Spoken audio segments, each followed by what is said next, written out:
Exercise 1. Ready, start. The appellant married the daughter of respondent number 1, as per the Islamic rites and customs. 2 children were born out of the wedlock. Appellant's wife died after 13 years of marriage, and within a year, he married again.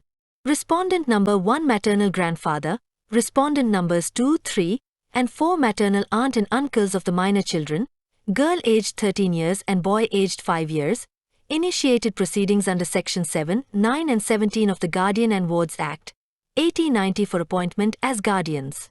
They also filed application under Section 12 of the Act praying for interim protection of the persons and properties of the minor children, and also for an injunction restraining the appellant from interfering or disturbing the custody of the minor children.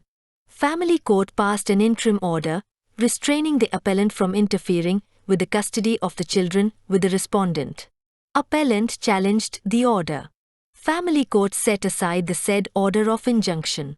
High Court set aside the said order and passed certain directions. Hence, the present appeal was made by the appellant in this court. Sections 12 of the Guardian and Wards Act, 1890 empowers court to make such order for the temporary custody and protection of the person of property of the minor as it thinks proper. In matters of custody, welfare of the children is the sole and single yardstick by which the court shall assess the comparative. Welfare of the children is the sole and single yardstick by which the court shall assess the comparative merit of the parties contesting for custody. Therefore, while deciding the question of interim custody, the court must be guided by the welfare of the children, since empowers the court to make any order as it deems proper. With regard to guardianship, the prima facie case lies in favor of the father, as under Section 19 of the Act. Unless the father is not fit to be a guardian, the court has no jurisdiction to appoint another guardian. Respondents, despite the voluminous allegations levelled against the appellant, have not been able to prove that he is not fit to take care of the minor children, nor has the family court or the high court found him so. However, the question of custody is different from the question of guardianship. The father can continue to be the natural guardian of the children. However, the considerations pertaining to the welfare of the child may indicate lawful custody with another friend or relative as serving his or her interest better. The question of guardianship can be independent of and distinct from that of custody in facts and circumstances of each case. The court shall determine whether, in proceedings relating to interim custody, there are sufficient and compelling reasons to persuade the court to change the custody of the minor children with immediate effect. Stability and consistency in the affairs and routines of children is also an important consideration.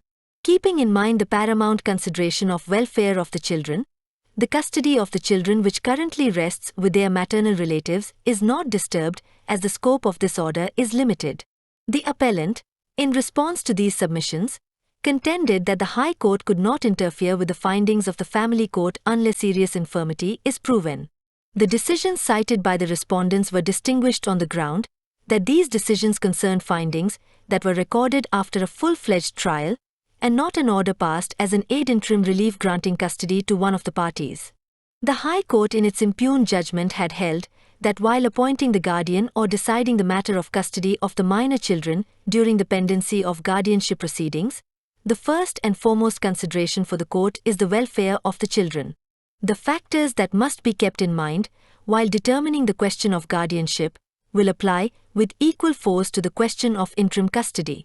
It was observed that the family court should have delved a little deeper into the matter and ascertained where the interest of the children lay, instead of recording abstract findings, questions of prima facie case, balance of convenience and irreparable injury.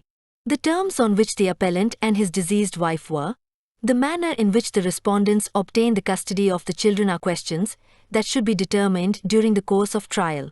Though when the children's father is not unfit otherwise, he shall be the natural guardian, a child cannot be forced to stay with his or her father. According to the High Court, merely because the father has love and affection for his children and is not unfit to take care of the children, the welfare of children cannot be guaranteed.